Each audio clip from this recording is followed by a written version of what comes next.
Aujourd'hui, vous allez assister à une série de présentations sur le thème de la mémoire.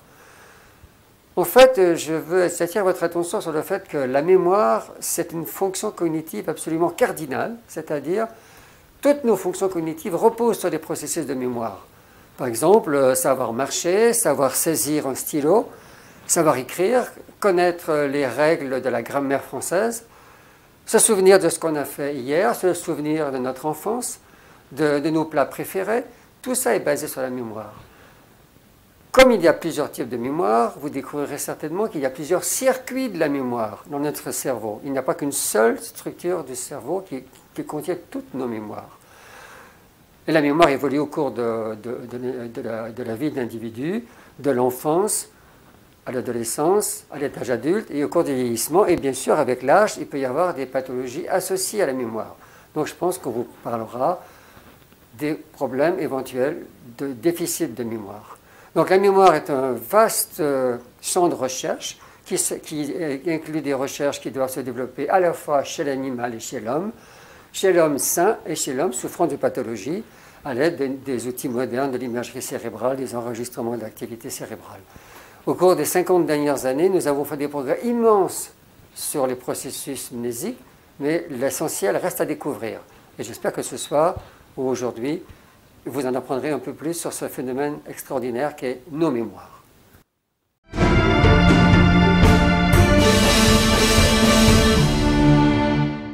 Bonjour à toutes et à tous. Donc c'est dans le cadre de la semaine du cerveau. Nous allons avec mes collègues de l'équipe Mémoire, Émotion, Attention du laboratoire d'études des mécanismes cognitifs de l'Université Lumière Lyon 2.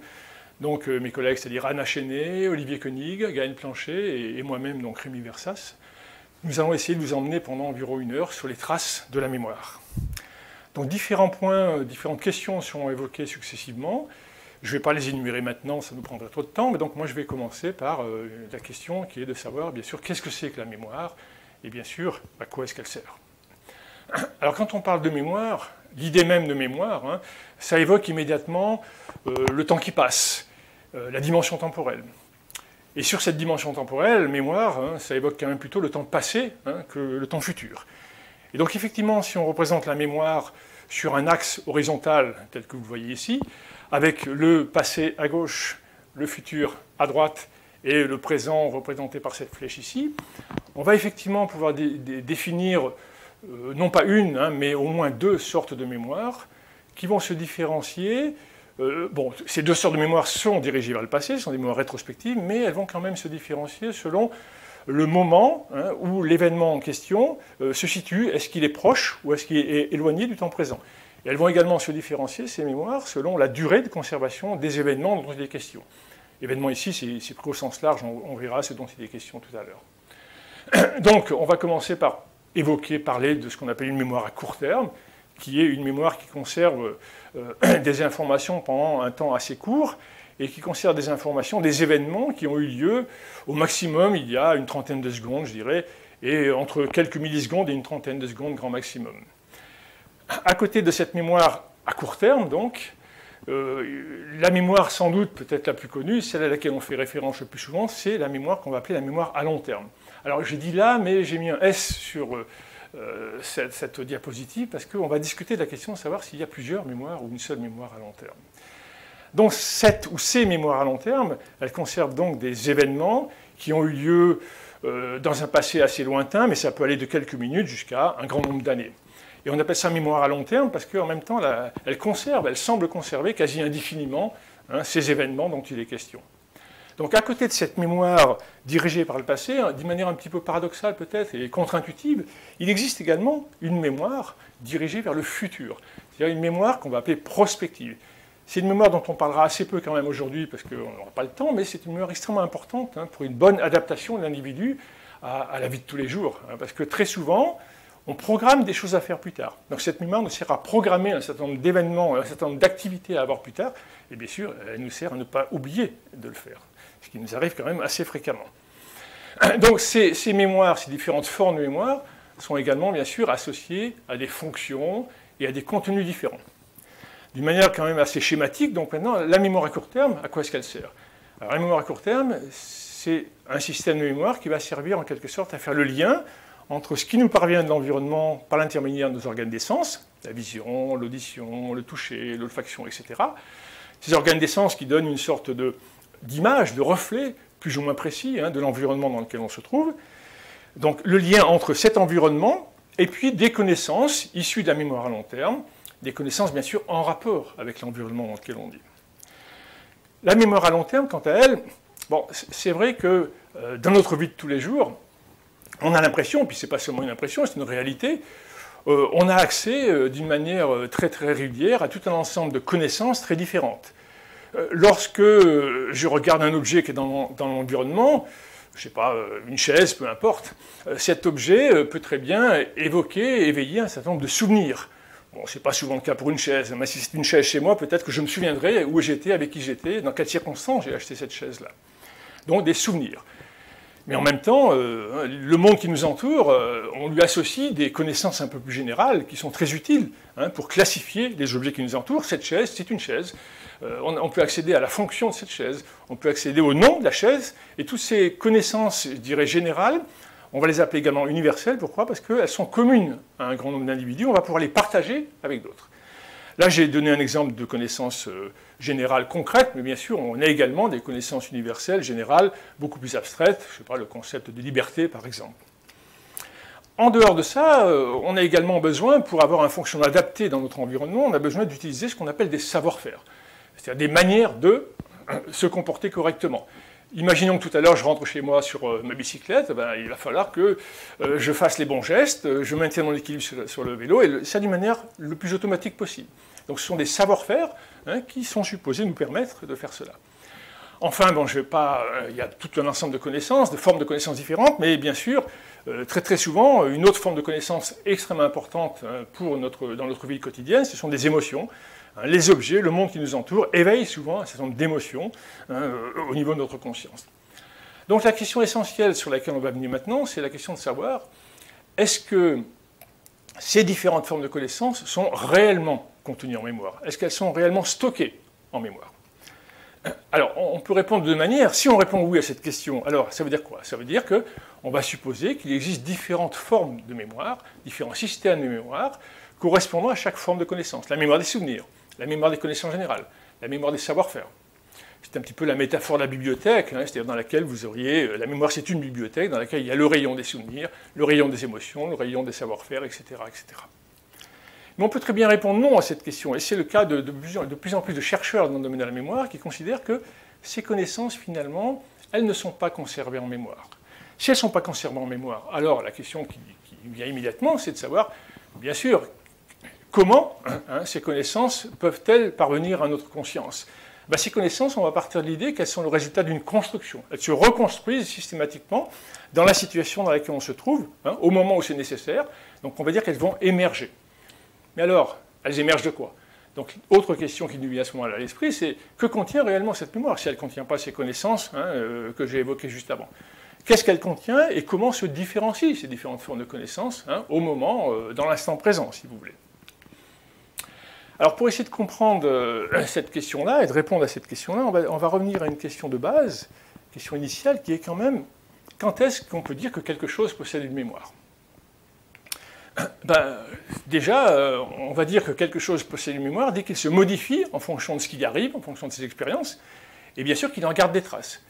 Si je donne un coup de poing sur un matériau très dur, très solide, il ne va pas en garder grand-chose. Je ne vais pas déformer ce matériau. Donc on ne pourra pas dire que le matériau a une mémoire de mon coup de poing. Mon coup de poing, peut-être que mon poing, lui, il aura une trace, une mémoire du coup que j'ai donné. Mais bon, c'est une autre chose. Donc ce n'est pas une mémoire. En revanche, si je prends l'exemple, je ne sais pas, une plage de sable ou la toile d'un peintre, ce sont deux mémoires. Ils ont une mémoire et ils sont même une mémoire, en ce sens que si je marche sur une plage de sable, pieds nus, la plage va garder les traces de mon pas, cette trace va dépendre de ma pointure, va dépendre de mon poids, va dépendre de la vitesse à laquelle j'avance. Vous voyez, donc ce sont des mémoires. Et donc le cerveau, finalement, c'est un peu la même chose, parce que le cerveau il a une propriété essentielle, c'est qu'il est plastique. Tout le cerveau est plastique, c'est-à-dire qu'il se modifie en permanence en fonction de nos activités quotidiennes. Donc on va dire que le cerveau conserve des traces de toutes nos activités, de toutes nos expériences, on va parler d'expériences, Et donc la trace, finalement, le contenu, hein, la trace, c'est la modification neuronale engendrée par une expérience, par nos activités.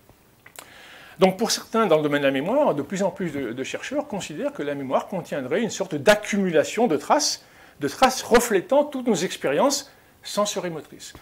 Pourquoi sensorimotrices? Parce que si je prends l'exemple d'un anniversaire, par exemple, qu'est-ce que c'est qu'un anniversaire? C'est un événement dans lequel il y a des informations, des données visuelles, hein. Il y a une ambiance auditive, il y a, je sais pas, des odeurs, du gustatif, si je suis en train de manger un gâteau, c'est souvent le cas dans un anniversaire, peut-être du moteur, c'est toujours moi qui coupe le gâteau pour les anniversaires, donc vous voyez, c'est un ensemble de composants sensorimoteurs qui vont définir cette expérience sous la forme d'une trace qui sera conservée en mémoire. Donc, si on part du principe que le cerveau, la mémoire, accumule des traces pendant toute notre existence, la question qu'on peut se poser maintenant, c'est est-ce que c'est une simple accumulation de traces ou est-ce qu'il n'y a quand même pas progressivement une construction, une abstraction de connaissances plus générales à partir de toutes ces traces qui s'accumulent? Donc, si on reprend l'analogie avec la toile, effectivement, vous prenez une toile, le premier coup de pinceau, il va modifier la toile, le deuxième coup de pinceau va modifier la toile, mais le sens de la toile va émerger au bout d'un certain temps. L'arbre, sur cette diapositive, ne prend son sens, ne commence à apparaître qu'au bout d'un grand nombre de traces, de coups de pinceau. De la mémoire, pour le cerveau, c'est un petit peu la même chose. C'est-à-dire que les traces successives qui se renforcent dans le cerveau, qui modifient le cerveau, vont finalement peut-être renforcer, faire ressortir les caractéristiques qui se répètent le plus souvent dans nos expériences. Ce qu'on va appeler les régularités de nos expériences. Et donc ce sont ces régularités qui vont permettre peut-être progressivement de faire émerger des connaissances générales sur le monde, ces connaissances générales qui vont refléter ce qui se répète le plus souvent, les propriétés communes à toutes ces expériences. Prenons un exemple précis. Imaginons un enfant qui n'a jamais vu de fleurs, imaginons, hein, vous lui présentez une rose rouge, vous lui dites ça c'est une fleur. Juste après, vous lui présentez une rose qui n'est pas rouge. Ça ne sera peut-être pas une fleur pour lui, parce que pour l'instant le concept fleur, si vous voulez, il est complètement défini par la rose rouge. Ce n'est qu'au fur et à mesure qu'il verra d'autres roses, d'autres couleurs, d'autres formes, d'autres fleurs, de multiples formes, que progressivement, le concept fleur, la connaissance fleur, va pouvoir peut-être se construire, émerger, comme étant la connaissance qui reflète toutes les propriétés communes à toutes ces expériences que j'ai eues avec des fleurs. Donc, oui, effectivement, mais une autre question qui nous vient maintenant à l'esprit, si on parle de ce principe-là, c'est est-ce qu'il est nécessaire en mémoire, hein, de conserver ces connaissances, je dirais abstraites, ces connaissances générales, le concept fleur, indépendamment des traces qui ont prévalu à leur construction, indépendamment des expériences que j'ai pu avoir avec les fleurs. Est-ce que c'est nécessaire? Si je reprends ma comparaison avec la toile, je donne un coup de pinceau, je ne peux pas revenir en arrière. Je ne peux pas effacer les marques que j'ai laissées sur ma toile. Ah, le cerveau, c'est un petit peu différent, parce que le cerveau, il a une propriété particulière, c'est qu'il est dynamique. Il peut revenir éventuellement dans un état antérieur. Il peut modifier son état de manière à se remettre dans un état dans lequel il a déjà été. Donc cette dynamique du cerveau fait que, en théorie, il est inutile de garder en mémoire le résultat de la superposition des traces, le résultat correspondant aux connaissances générales, puisque le cerveau est capable de se mettre, de recréer dans un état correspondant à cette accumulation de traces. Dans cet exemple ici, j'ai mis le concept d'anniversaire, par exemple, qui a des propriétés visuelles, ambiance sonore, olfactive, typiques de ce qu'est un anniversaire. Mais le cerveau est capable également, bien sûr, de recréer chacun des états antérieurs spécifiques que j'ai vécus, si je m'en souviens. Par exemple, l'anniversaire des 10 ans de ma fille. Donc il est capable de recréer, de se mettre dans un état qui correspond soit à l'un, soit à l'autre.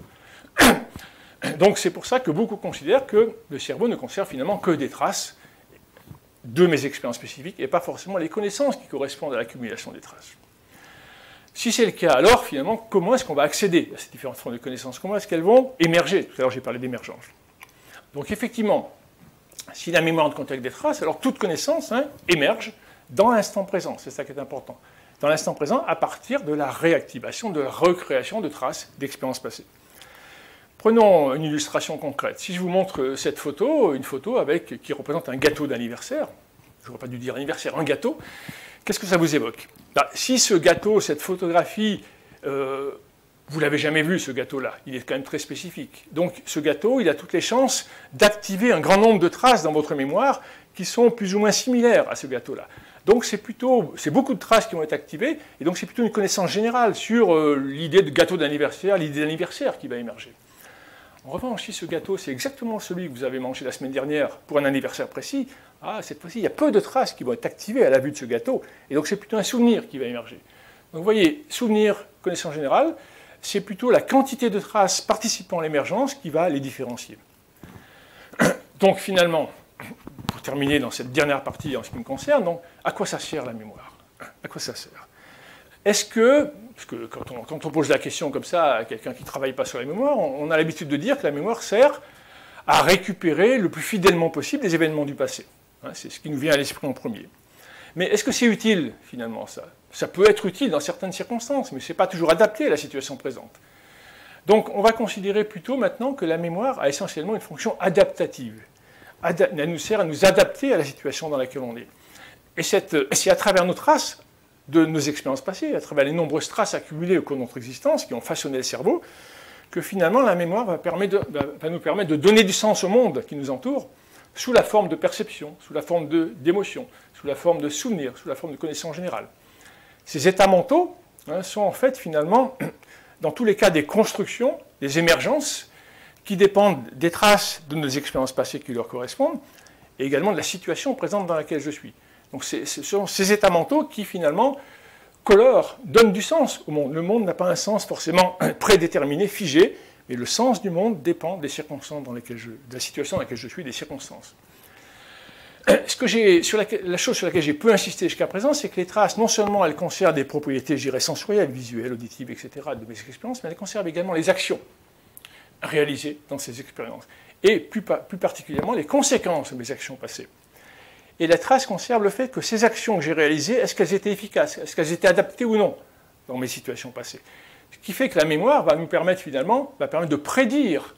On parle de cerveau prédictif maintenant de plus en plus. La mémoire va permettre de prédire le caractère adapté ou non des actions qu'on envisage réaliser.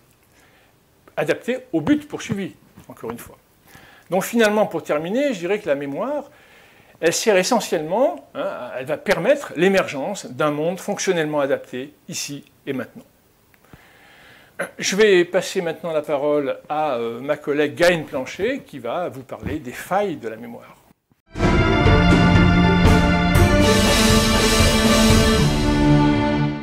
Le caractère adaptatif de la mémoire se révèle en particulier à travers les failles de la mémoire, ou ce que certains ont appelé les péchés de la mémoire.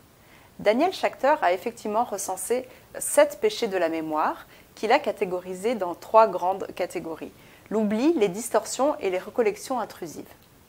Effectivement, la mémoire est adaptative et dynamique puisqu'elle va en permanence filtrer les informations pour qu'on ne garde pas tout en mémoire. On va donc en oublier une bonne partie. Elle va également déformer les souvenirs pour pouvoir s'adapter à l'environnement qui est le nôtre au moment T. Et également, parfois, des recollections intrusives peuvent s'exprimer, démontrant le caractère urgent de certains souvenirs. Alors, plus en détail, si on prend le premier péché de la mémoire, c'est un péché d'oubli, c'est son caractère éphémère, c'est-à-dire que l'information est de moins en moins accessible avec le temps. Est-ce que c'est parce qu'il y a une perte réelle d'information ou une difficulté d'accès à cette information? Le débat est toujours en cours dans la recherche, mais c'est probablement un peu un mélange des deux. Et ce caractère éphémère est surtout associé à une mémoire en particulier, qui est la mémoire à court terme, qui a une capacité limitée et une durée limitée. C'est typiquement celle qu'on utilise quand il faut mémoriser un numéro de téléphone, le temps de le pianoter sur son téléphone. Le deuxième péché de la mémoire est l'inattention.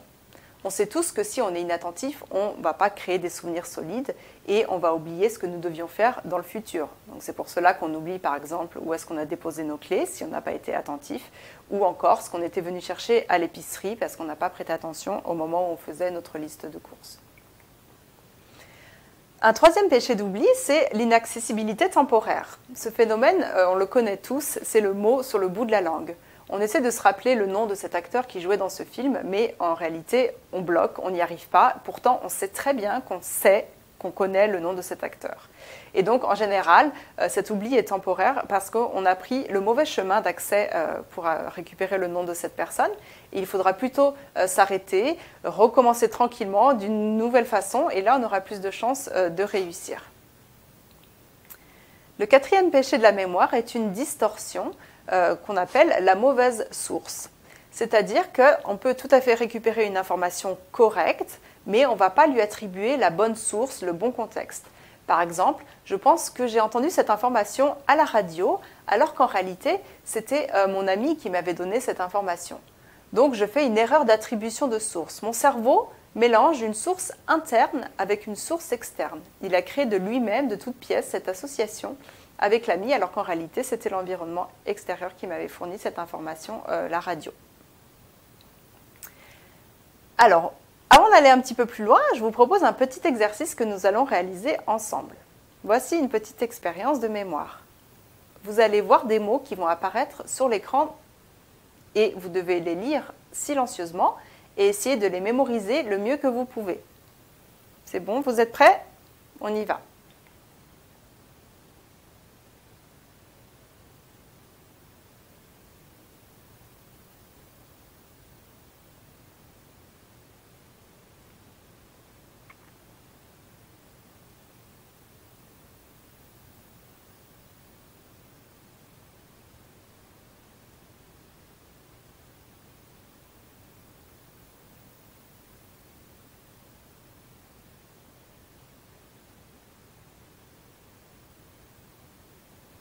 Maintenant, vous allez voir des mots. Certains étaient dans la liste que vous venez de voir, d'autres non. Lorsque vous pensez que le mot était dans la liste, notez-le quelque part. Lorsque vous pensez que le mot n'était pas dans la liste, ne le notez pas. On commence.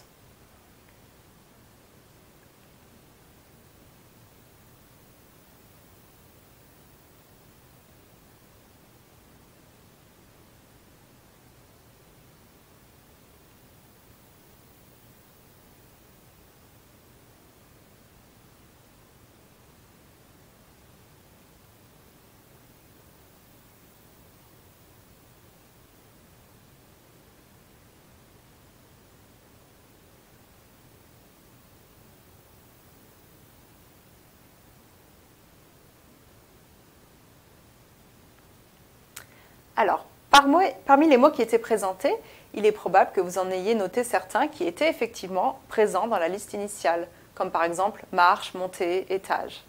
Il est aussi possible que vous ayez rappelé des mots qui n'étaient pas dans la liste, et c'est le cas par exemple du mot escalier. Probablement qu'une majorité d'entre vous a reconnu ce mot, et en fait, ça s'appelle un faux souvenir. C'est-à-dire que le mot escalier n'était pas présenté dans la liste, on l'appelle l'item critique. Mais notre cerveau est plutôt bien fait, dans le sens où lorsqu'il va traiter des informations qui sont toutes reliées sémantiquement, eh bien, il va tendance à activer le champ sémantique qui, en réalité, ici, était celui de l'escalier. Donc, c'est plutôt un phénomène sain qui nous montre, encore une fois, le caractère adaptatif de la mémoire. Cependant, les faux souvenirs peuvent parfois s'avérer tout à fait problématiques. C'est le cas des souvenirs implantés qu'on peut observer suite à une suggestion. Dans des contextes particuliers, notamment judiciaires, où un enquêteur, à force de poser des questions dans un contexte de stress, de répétition, de peur et d'autorité aussi, va créer en fait de toutes pièces un souvenir chez des personnes qui peuvent être amenées à les créer alors qu'ils n'existaient pas. Donc c'est tout à fait problématique puisque ça mène parfois à des condamnations d'innocents. Donc c'est un phénomène qui existe dans la vie réelle et qu'il faut combattre et mieux comprendre.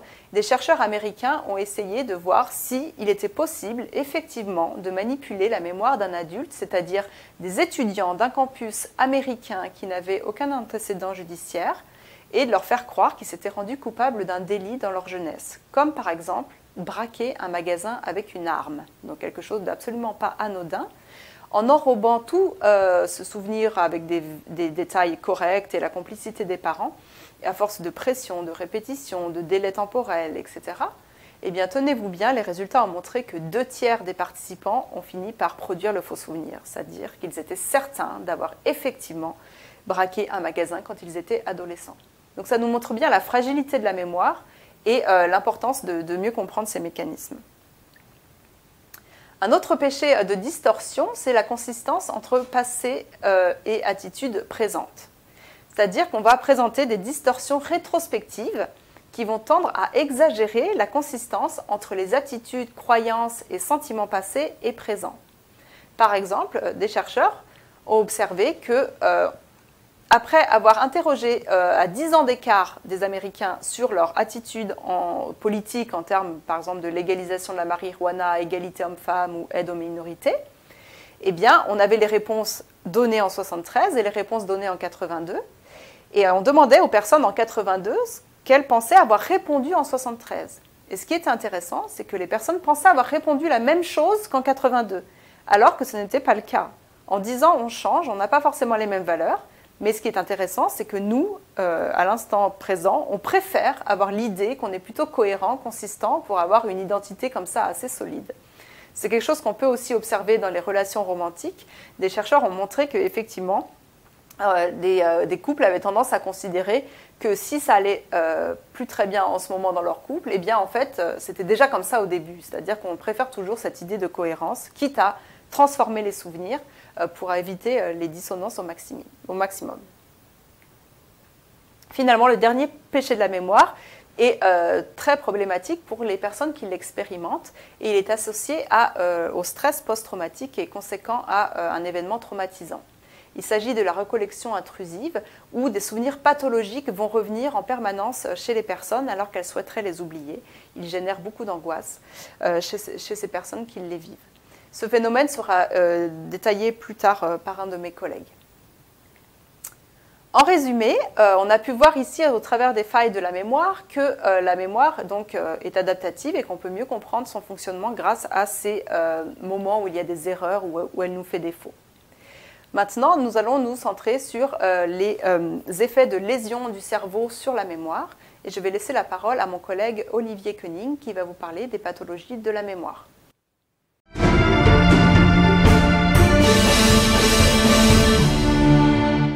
Concernant les pathologies de la mémoire, eh bien, on a différents types de mémoire.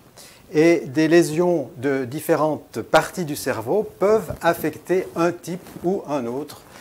Et on va voir tout d'abord un premier problème, c'est ce qu'on appelle le syndrome amnésique. Le syndrome amnésique concerne des connaissances qui sont liées à leur épisode d'apprentissage.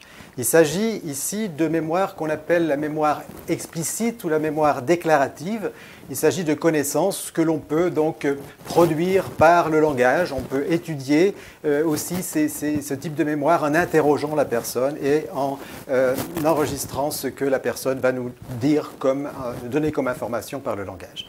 Donc ce sont des connaissances liées à leur épisode d'apprentissage. C'est pour ça qu'on appelle ces connaissances des connaissances épisodiques. Eh bien, des lésions d'une partie du cerveau qui est l'hippocampe, justement, dans la partie médio-temporale du cerveau, vont provoquer ce syndrome amnésique. Donc c'est une amnésie antérograde, en fait, qui est caractérisée par une impossibilité de créer de nouveaux souvenirs dans cette fameuse mémoire explicite épisodique. Ça nous apprend comment l'hippocampe fonctionne. En fait, cet hippocampe, il va recevoir des informations perceptives des différents systèmes perceptifs, de la vision, de l'audition, etc. Il va recevoir en même temps les informations de ces différents cortex perceptifs et il va en retour donner un feedback dans ces différents cortex perceptifs. Et ce travail que fait l'hippocampe est très intéressant parce qu'il va en fait permettre l'association des différents composants mnésiques du souvenir. C'est-à-dire que ça va créer ce fameux épisode caractéristique de la mémoire épisodique où le souvenir est fixé par rapport à un contexte spatial, un contexte temporel, où vous associez la partie visuelle, la partie auditive, la partie gustative, olfactive ou tactilo-kinesthésique du souvenir. Un autre type de problème, c'est ce qu'on appelle l'amnésie sémantique. Alors l'amnésie sémantique, elle concerne des connaissances qui ne sont plus des connaissances épisodiques, donc ce sont des connaissances générales, qui ne sont pas liées à un épisode particulier d'apprentissage. Ces connaissances sont toujours des connaissances explicites et déclaratives, puisqu'on peut les produire via le langage, on peut questionner la personne aussi qui s'exprime via le langage oral ou écrit. Et cette amnésie sémantique peut par exemple se manifester en cas de démence sémantique, où vous avez une atrophie du cortex temporal. On voit sur ces images ici, à droite, ce cortex temporal qui est atrophié. Par contre, le souvenir des événements récents peut être intact, c'est-à-dire que l'hippocampe peut fonctionner correctement pour créer de nouvelles connaissances épisodiques. Dans cette amnésie sémantique, vous avez des déficits ou des difficultés à comprendre, par exemple, certains termes, donc des problèmes sémantiques, à trouver vos mots, à reconnaître des personnes, à identifier des objets visuels, et vous avez aussi des pertes de connaissances catégorielles. Alors, à côté de cette mémoire qu'on va appeler explicite et déclarative, épisodique comme on a vu, et puis sémantique de l'autre, il y a des déficits d'un autre type de mémoire possible, qui est la mémoire implicite. Alors, la mémoire implicite, elle ne concerne pas des connaissances qui peuvent être produites par le langage. Elle est une mémoire qui peut être testée via, par exemple, l'amorçage ou via l'apprentissage procédural, où on va mesurer le comportement du sujet. Donc, l'amorçage, qu'est-ce que c'est? C'est une espèce de facilitation perceptive. Lorsque vous voyez un objet, cet objet va entraîner une activation d'un patron d'activité à l'intérieur de votre cerveau. Et lorsque vous voyez ce même objet une deuxième fois, eh bien, le même patron d'activité sera créé, mais le problème, c'est que ce patron d'activité, il n'aura pas complètement disparu. Il y aura ce qu'on appelle une activité résiduelle qui fait que lors de la deuxième rencontre avec le même stimulus, eh bien, sa perception sera facilitée. Donc vous avez une facilitation perceptive. Et ça, c'est ce qu'on appelle l'amorçage. L'apprentissage procédural, c'est apprendre des habiletés, c'est ce qu'on appelle skill learning, apprentissage de nouvelles procédures, de nouvelles habiletés, comme jouer au tennis, comme skier, etc., danser, etc.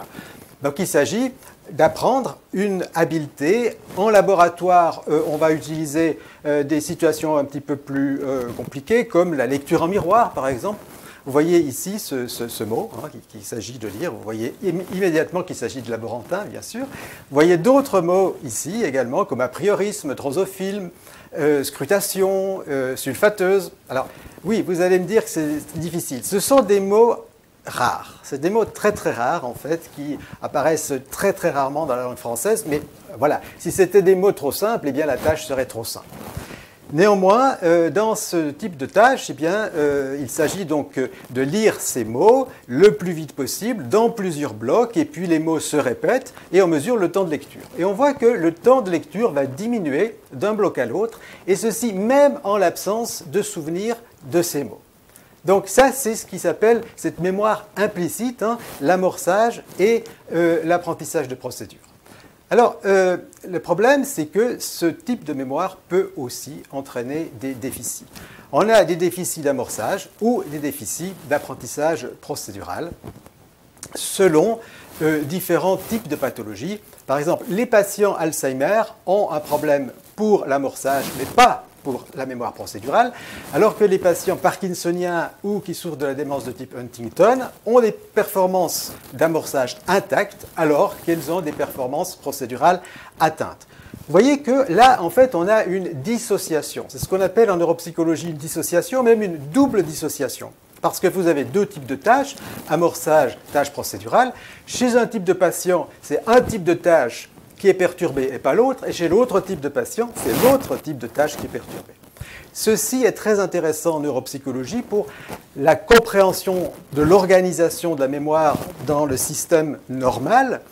Ça veut dire que, en fait, ces deux types de tâches dépendent de sous-systèmes distincts. Ça veut dire que ce sont des régions différentes qui sont à la base des performances de la tâche d'amorçage et puis à la base des performances de la tâche procédurale. Et ce qu'on sait, en fait, c'est que l'amorçage est possible si et seulement si les zones perceptives sont intactes, et les tâches procédurales, elles nécessitent, elles, l'intégrité de ce qu'on appelle les ganglions de la base. Alors, on a vu que la pathologie de la mémoire est intéressante pour mieux comprendre le fonctionnement de la mémoire, mais la neuroimagerie est aussi intéressante pour mieux comprendre ce fonctionnement de la mémoire. La neuroimagerie, eh bien, ça nous permet de regarder dans le cerveau, d'enregistrer le cerveau pendant des tâches cognitives, et on peut donc enregistrer les corrélats cérébraux des processus de mémoire dans le fonctionnement normal de la mémoire comme dans le fonctionnement pathologique. Et ceci donc, nous permet de comprendre les mécanismes et de contribuer, bien évidemment, aux avancées théoriques. Ces études de neuroimagerie permettent, par exemple, l'identification des régions principales qui sont impliquées dans les processus de mémoire, comme l'hippocampe, dont on a parlé tout à l'heure, et aussi le cortex préfrontal. Alors, par exemple, ces études nous permettent de prédire les performances mnésiques. Si l'on va examiner l'activité de l'hippocampe pendant l'encodage, ou même juste avant l'encodage d'une information, eh bien, on peut prédire si cette information sera rappelée plus tard ou si elle sera oubliée. Par exemple, on peut proposer à des participants une liste de mots à apprendre et on va mesurer, alors qu'ils découvrent ces mots, l'activité au niveau de leur hippocampe. Et en fonction de cette activité, on pourra prédire quels sont les mots qui seront ultérieurement oubliés et quels sont les mots dont les participants se souviendront plus tard, ça veut dire une semaine ou 15 jours plus tard. Une dernière chose concernant cette mémoire, c'est l'aspect de plasticité de notre cerveau. En fait, le cerveau n'est pas figé. Le cerveau, il s'adapte. Les structures cérébrales qui sont impliquées dans la mémoire, eh bien, elles se modulent, elles se réorganisent avec le temps, elles se réorganisent avec l'expérience et aussi avec l'âge. Une série d'expériences assez célèbres a été réalisée par l'équipe de McGuire sur les chauffeurs de taxi à Londres. Et qu'est-ce qu'on montre?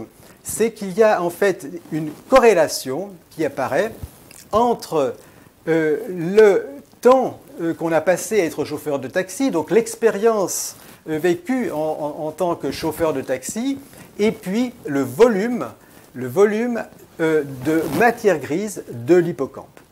Voilà, donc ce qui fait que lorsque quelque chose est beaucoup utilisé et beaucoup pratiqué, eh bien, vous avez une organisation du cerveau qui va se mettre en place pour faciliter cette tâche. On trouve la même problématique avec des musiciens, par exemple, ou les régions qui sont responsables des mouvements très très fins, par exemple des doigts, hein, chez les violonistes par exemple, ou chez les pianistes, eh bien, ces régions-là vont prendre plus de place au niveau du cortex cérébral. Alors, pour terminer et pour résumer ce que j'ai dit, en quelque sorte, ces régions responsables de la mémoire, il ne faut pas les voir comme quelque chose de bien précis dans le cerveau. Ce n'est pas un système unitaire qui est spécialement implanté dans un endroit particulier du cerveau, mais il faut voir la mémoire en fait comme un réseau complexe. Un réseau complexe avec tout un ensemble de régions qui sont aussi impliquées dans la perception, dans l'action et dans les émotions. En ce qui concerne précisément les émotions, eh bien, il y a des liens qui ont été beaucoup étudiés entre la mémoire et les émotions. Par exemple, lors de l'encodage en mémoire, donc le stockage d'informations en mémoire, vous avez une interaction entre des structures impliquées dans la mémoire et des structures impliquées dans les émotions, comme par exemple l'amygdale. Vous voyez ici l'amygdale, qui est d'ailleurs très très proche de l'hippocampe, ici, donc, et ces régions interagissent. Et ce qu'on sait, c'est que plus l'amygdale va s'activer, eh bien, meilleur sera le stockage de l'information en mémoire. Dans cette expérience, on est en face donc, de participants auxquels on demande d'apprendre une liste de mots. Ce sont des mots qui sont connotés émotionnellement. Ce sont des mots qui vont générer, si vous voulez, un choc émotionnel. Et dans cette expérience, c'est une expérience d'ailleurs d'apprentissage incident. Qu'est-ce que ça veut dire apprentissage incident? C'est-à-dire que c'est un peu comme ça que la mémoire fonctionne tout le temps. C'est-à-dire que ça fonctionne de façon automatique sans qu'on fasse un effort particulier, un effort délibéré pour se souvenir de quelque chose. Vous vous souvenez parfaitement de votre dernier repas, mais vous n'avez pas fait d'effort particulier pour vous en souvenir. C'est comme ça que la mémoire fonctionne. Donc, dans une tâche d'apprentissage incident, les personnes ne savent pas qu'il s'agit d'une tâche de mémoire et qu'on les interrogera plus tard sur les mots qu'ils ont rencontrés dans cette tâche. Ce que vous avez ici dans ce graphique, c'est une évaluation du degré d'activité qui est présent au niveau de l'amygdale pendant que les mots apparaissent sur l'écran, donc pendant que les participants découvrent ces mots. Et cette activité, elle est à la fois pour les mots dont on se souviendra plus tard, et pour les mots qui seront oubliés plus tard. Et on voit en fait que les mots dont on se souvient, ce sont ceux qui ont généré, lors de l'encodage, une activation d'amygdale plus forte que les mots oubliés. Alors, ces liens entre émotion et mémoire sont aussi très intéressants dans des cadres légaux ou juridiques, particulièrement en rapport avec les témoignages oculaires. Lorsque vous êtes témoin d'un événement particulier, d'un accident, eh bien, très souvent, ces témoins sont dans un état de stress. Et alors, quelle est l'influence du stress? L'influence du stress, eh bien, il va avoir une influence sur l'état attentionnel. Vous avez un éveil attentionnel qui va se manifester, et cet éveil attentionnel va avoir comme conséquence de favoriser le traitement des informations centrales. Vous aurez une mémoire qui fonctionne un peu comme un tunnel. C'est ce qu'on appelle un effet tunnel, où vous allez retenir les informations centrales, mais ignorer et commettre des faux souvenirs concernant des informations plus périphériques. Maintenant, si ce fameux stress va encore augmenter, dans cette condition ici de stress plus, eh bien l'attention va cette fois-ci porter sur des problèmes d'endurance, sur des problèmes d'effort, sur des problèmes de survie, et vous aurez même un souvenir des faits qui sera affaibli et sensible aux informations parasites. Ce que je viens de dire doit être un peu nuancé, c'est-à-dire que ça va dépendre aussi de la coloration affective, c'est-à-dire de l'état émotionnel dans lequel vous vous sentez, dans lequel vous êtes. Et selon cet état émotionnel, eh bien, on va produire différents types de faux souvenirs. Je m'explique. Dans le cas où vous avez un état émotionnel qui est plutôt négatif, eh bien, votre attention va porter sur l'événement déclencheur, si vous voulez, qui vous met dans cet état émotionnel. Et vous aurez des faux souvenirs sur des éléments plus périphériques. Lorsqu'au contraire, vous ressentez des émotions positives, vous êtes dans un état émotionnel plus positif, eh bien là, votre focus attentionnel va s'élargir. Vous allez être ouvert à des événements qui se passent tout autour de vous. Et finalement, vous ferez des erreurs, il y a des faux souvenirs qui vont apparaître sur justement des détails. Alors vous avez en fait une différence en termes de stratégie de traitement de l'information, c'est-à-dire que des faux souvenirs apparaissent dans les deux cas, mais ces faux souvenirs sont de nature différente. Alors, dernière chose intéressante, c'est qu'il existe en fait une congruence entre l'état émotionnel dans lequel on se sent, dans lequel on est, dans lequel on se trouve, et la nature émotionnelle des stimuli. Dans cette expérience, on a des sujets joyeux et des sujets qui sont tristes. Et puis on fait apprendre à tous ces sujets des histoires joyeuses et des histoires tristes. Et on va regarder combien d'histoires joyeuses et combien d'histoires tristes seront récupérées.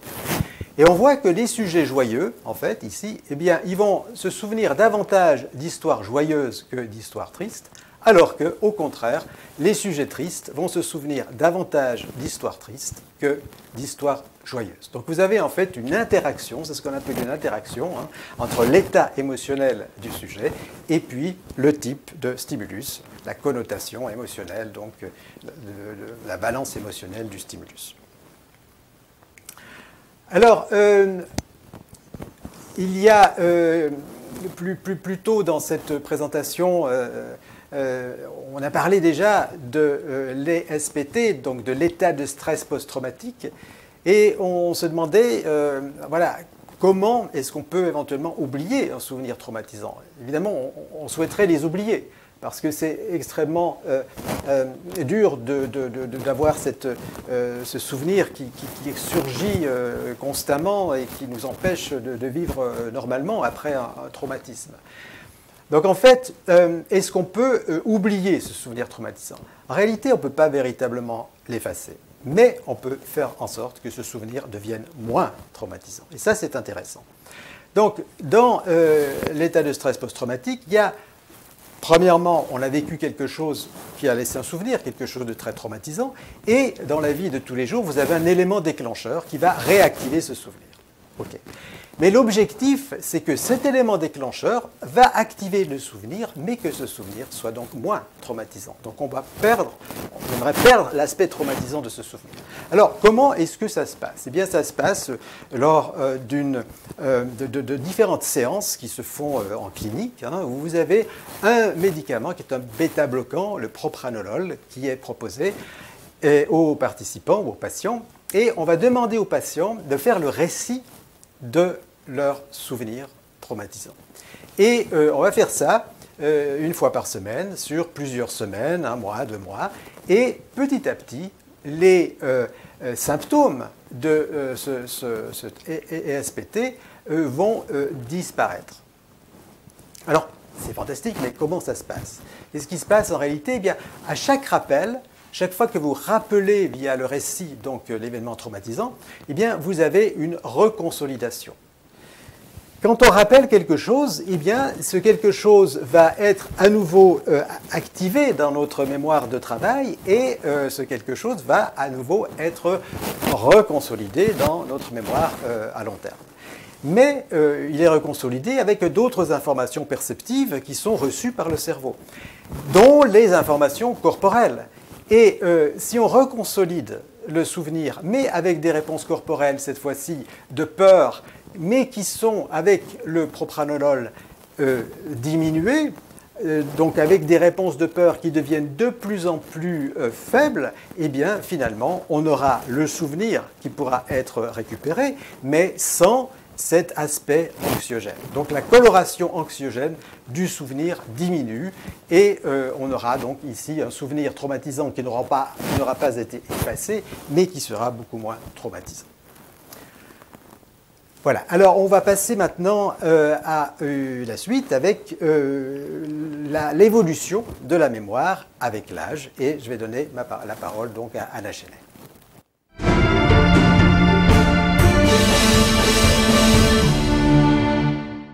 Nous allons tout d'abord nous pencher sur l'évolution de la mémoire au cours du développement. De manière générale, le cerveau se modifie avec l'âge, dès la naissance jusqu'à l'âge adulte, et en particulier, il y a les changements dans la matière grise qui se compose des corps de neurones et des dendrites. Cette modification ne s'opère pas au même moment et avec la même vitesse dans les différentes régions cérébrales. Elle s'est produite donc progressivement à partir de la naissance jusqu'à l'âge adulte. Et sur cette figure, vous pouvez voir dès 5 ans à 20 ans les changements avec la couleur violette représentant la maturation la plus avancée.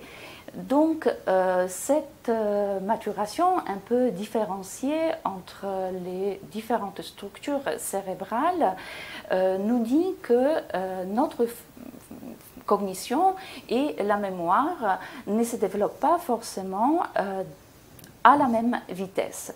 Par exemple, la mémoire de travail ou la mémoire épisodique vont se développer un peu plus tardivement que la mémoire procédurale ou la mémoire des associations.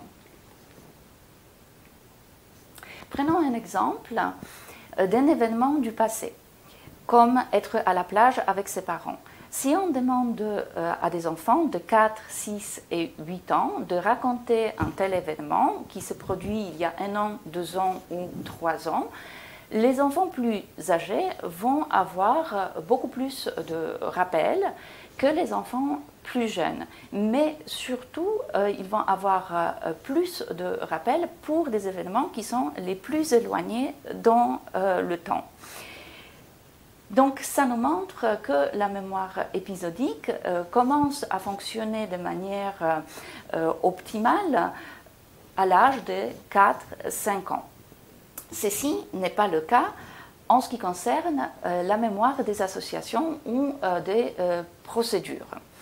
Elle est fonctionnelle déjà chez un petit bébé de 2 mois. Par exemple, si vous attachez un ruban au pied d'un bébé et l'autre bout au mobile, le bébé va bouger son pied involontairement, ça va actionner le mobile. Quand il va faire ça plusieurs fois, à la fin, il va faire l'association qu'on peut actionner le mobile en bougeant le pied et il va le faire volontairement. Il peut retenir cette information quelques jours. Mais un bébé de 6 mois peut retenir cette association plusieurs semaines, 2-3 semaines. Et un enfant de 18 mois, lui, est capable de retenir une association entre, par exemple, appuyer sur un bouton et faire actionner un train sur le circuit beaucoup plus longtemps, au-delà des 14 semaines. Donc ce qu'on voit ici, c'est que les différents types de mémoire ne sont pas forcément fonctionnels au même moment dans le développement, mais que peuvent être présents, fonctionnels à des moments plus ou moins différents. Penchons-nous un peu plus sur la mémoire épisodique. Donc, c'est une mémoire qui contient des événements de vie et qui nous permet de voyager dans le temps personnel pour revivre ces événements. Ces événements sont des assemblages de différentes informations de quoi, donc par exemple être à la plage ou par exemple à Deauville, quand la semaine dernière. Détail, avec mes parents, il faisait beau, je me suis baignée et je mangeais une glace.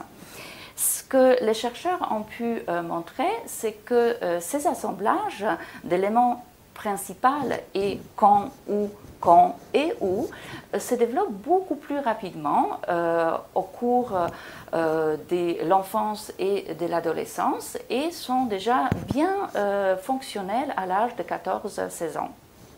Par contre, l'association d'éléments et des détails, donc à la plage et qu'est-ce que je fais exactement là-bas et avec qui, ça se développe beaucoup plus lentement et on est capable de réellement faire ces associations beaucoup plus tard dans le développement et de manière générale beaucoup moins bien que les autres associations. Nous avons parlé de l'évolution de la mémoire de l'enfance jusqu'à l'âge adulte, mais on peut se poser la question, une fois arrivé à l'âge adulte, est-ce que la mémoire reste figée, elle n'évolue plus? En fait, ce n'est pas le cas, puisque au cours de l'âge adulte, et puis en particulier en vieillissant, la mémoire va évoluer également.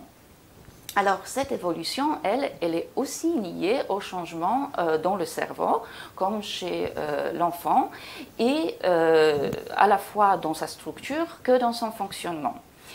Par exemple, on sait que le volume de certaines structures cérébrales va diminuer. On parle de l'atrophie, donc on a moins de neurones, on peut dire ça comme ça. Et cette diminution va en particulier s'opérer dans des structures que vous voyez en bleu, qui sont donc le lobe temporal, en particulier médian, qui est beaucoup impliqué dans le fonctionnement de la mémoire épisodique, et dans le lobe frontal, qui est, lui, impliqué dans la mémoire de travail. Et ce qu'on sait aussi, c'est que ce sont justement ces deux types de mémoire qui sont en particulier vulnérables au vieillissement. Donc les personnes âgées ont surtout des problèmes avec ces deux types de mémoire. Ce qu'on a pu aussi montrer, c'est que il y a aussi une autre manière de solliciter notre cerveau lorsque on vieillit. Par exemple, si on propose à des personnes âgées d'exécuter une tâche mnésique et à des personnes jeunes, on peut voir que les personnes jeunes vont solliciter, par exemple, qu'un seul hémisphère pour réaliser cette tâche-là. Et chez les personnes âgées, cela va dépendre. Les personnes qui sont plutôt à avoir des performances moyennes, pas très bonnes, vont également solliciter qu'un seul hémisphère, mais de manière un peu plus étendue.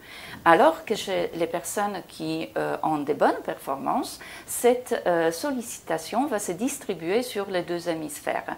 Donc là encore, on voit qu'à la fois au niveau de la structure que de son fonctionnement, le cerveau change et le fonctionnement mnésique change également. Toutes les capacités mnésiques, par contre, ne se dégradent pas forcément avec le vieillissement. Il y a certaines capacités, comme la mémoire sémantique, qui contient des connaissances de notre monde, ne se dégrade pas forcément, ou si c'est le cas, elle diminue vraiment à l'âge au-delà des 75 ans et très très lentement. Alors que la mémoire épisodique, donc représentée sur cette figure avec les points violets, commence à moins bien fonctionner autour des 60 ans et cette diminution est beaucoup plus rapide. Nous avons beaucoup parlé des différents types de mémoire, mais pas d'une mémoire qui est très très importante pour la vie quotidienne, c'est la mémoire prospective. Elle nous permet de se rappeler au bon moment qu'est-ce que nous devons faire. Et ce bon moment, lui, il correspond soit au temps, donc par exemple à 17 heures, soit à un événement. Quand je vais passer à côté d'un fleuriste, je dois acheter des fleurs. Donc, ce qu'on a pu voir chez les personnes âgées, c'est qu'elles ont déjà un peu plus de difficultés à se souvenir des deux éléments de cette mémoire-là, mais qu'en particulier, ce qu'elles vont avoir mal à faire, c'est d'associer le temps avec l'action qui doit être faite. Donc, elles vont se souvenir qu'il faut faire quelque chose à 17 heures, mais pas forcément qu'il faut acheter des fleurs. Cette mémoire, elle est compliquée à étudier en laboratoire et si on veut bien la étudier, on peut avoir recours à des techniques spéciales qui sont par exemple la réalité virtuelle. Donc on peut faire une balade, proposer une balade dans une ville virtuelle à des personnes et on va les demander d'accomplir des actions, par exemple acheter un timbre 5 minutes après le début de la balade ou acheter un timbre lorsque on passe à côté d'un buraliste. Maintenant, nous avons évoqué l'évolution de la mémoire et mes collègues vous ont déjà parlé aussi du fait que la mémoire ne fonctionne pas en isolé et d'autres facteurs peuvent la influencer, et en particulier les émotions. Donc on peut se poser la question, est-ce que cette influence des émotions sur la mémoire aussi évolue avec l'âge ? Et ce qu'on a pu démontrer, c'est que chez les personnes âgées, on a un effet qu'on n'observe pas chez les personnes jeunes, c'est un effet de positivité. Il se manifeste par des rappels, plus de souvenirs, des événements, d'informations qui sont positives que négatives. Et cela ne se manifeste pas chez les personnes jeunes. Comment expliquer ça? Eh bien, on peut se poser la question, est-ce que le cerveau fonctionne de la même manière chez la personne âgée et la personne jeune? Et en effet, ce que les chercheurs ont pu démontrer, c'est que la structure qui s'occupe du traitement des émotions, dont mon collègue Olivier Koenig vous a déjà parlé, l'amygdale, est un peu moins sensible aux informations négatives chez la personne âgée. Donc, elle va s'activer moins, alors que ceci ne se manifeste pas pour les informations positives. Donc on peut expliquer cela en disant que des traitements des informations négatives sont un peu moins bien faits et par conséquent on se souvient moins bien de ces informations dans le vieillissement. Une autre explication, ça peut être qu'il y a quelque chose dans le fonctionnement de la cognition qui change chez les personnes âgées. Et c'est la théorie de la sélectivité socio-émotionnelle qui nous propose que ce qui explique cet effet, c'est le changement dans la perception du futur.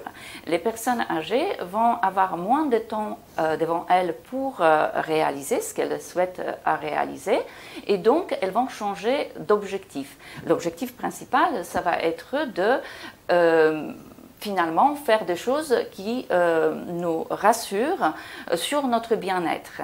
Et par conséquent, on va se concentrer, on va se tourner vers ce qui est positif pour nous et on va réguler mieux nos émotions.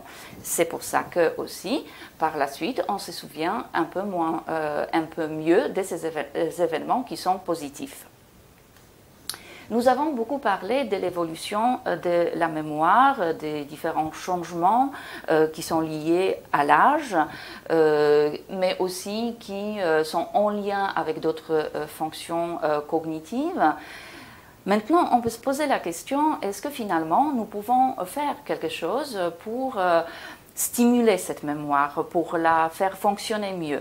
Et donc, je laisse la parole à ma collègue Gaëne Planchet qui vous va parler de ça.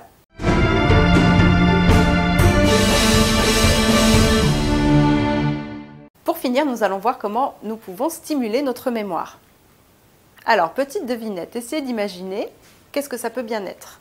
Il s'agit d'un stimulus qui est très riche, qui est parmi les plus plaisants de notre vie, qui évolue dans le temps et qui stimule entièrement notre cerveau, notre perception, nos mouvements, ainsi que les processus langagiers, émotionnels et mnésiques.